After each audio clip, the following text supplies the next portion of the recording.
interesting training situation that's been presented here. Very, very typical. The person has come in with a laptop computer here. This particular model being a Toshiba Satellite A10. And like a lot of laptop computers, they tend to eventually get set with a BIOS password.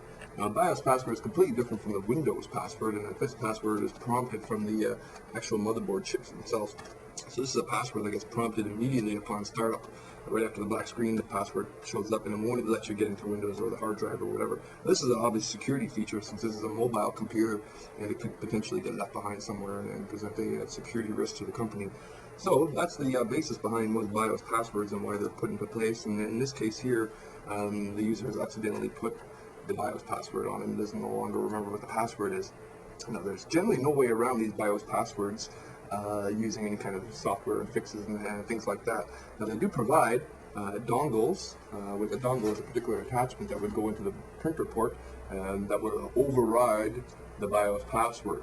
But the only way to get the dongle is to be able to prove that you are the owner of this laptop to the manufacturer. They will send you the dongle, unlock your own computer. This costs money.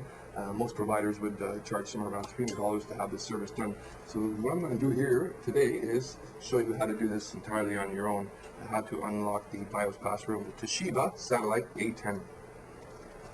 Pops, and look, a lot of computers, they have BIOS passwords. In other words, you can lock out any user from actually even be able to start up the computer altogether, even to access the hard drive itself. So in this case, the user had lent out this laptop to another person, and a BIOS password had gotten programmed into it. Of course, they don't know what the password actually is. So when the computer starts up, this is what it actually shows, just password prompt, and you have 3 tries to try it, and of course it restarts.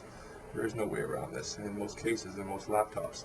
Now the Toshiba model, and a lot of others, they have something called a dongle that will bypass this BIOS password. Well, the dongle typically would plug into the printer port on the back of a laptop, and what the dongle does is it plugs into here, and it usually jumpers from one connection to another in a certain sequence that's very unique to the dongle itself.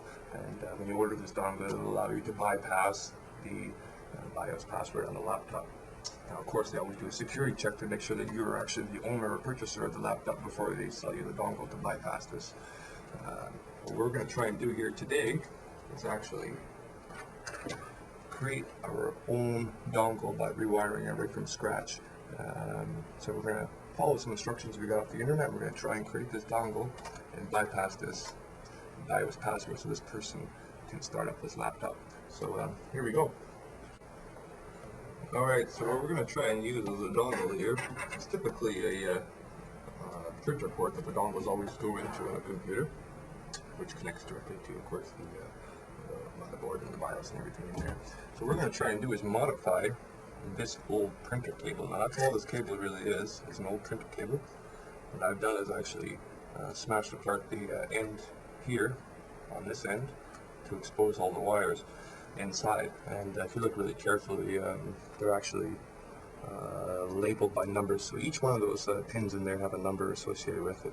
And what we're going to do is follow the instructions we got off the internet to jumper these cables together to simulate the actual real dongle that would cost money to buy.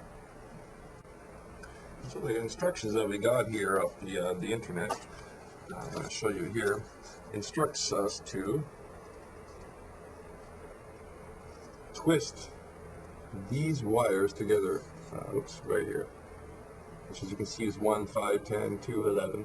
All of the connectors on the actual pin itself are labeled inside with tiny little numbers. So there's no reason really not to get confused or anything like that. It should all be in there. So that's what we're going to try and do right now is twist together these wire sequences right here. We'll go ahead and do that.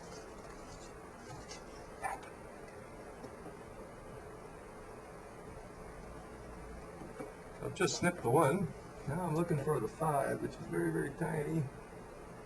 1, 3, 5. 5 is Mr. Yellow. Cutting Mr. Yellow. So 1 and 5 are cut, ready for combination. And now I'm looking for number 10. 9, 10 is purple. So I snipped number 10, Mr. Purple. And now, as what you can see, is I've got the 3, 1, 3, and 10. And I'm going to twist these together after I strip them. And they don't really require soldering after. So I'm going to repeat this process for all the other combinations.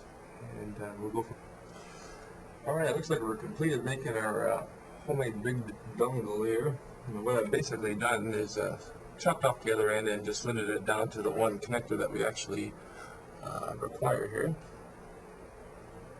And so as per following the instructions, we twisted the wires together. We're basically causing a favorable short out that simulates a hardware dongle.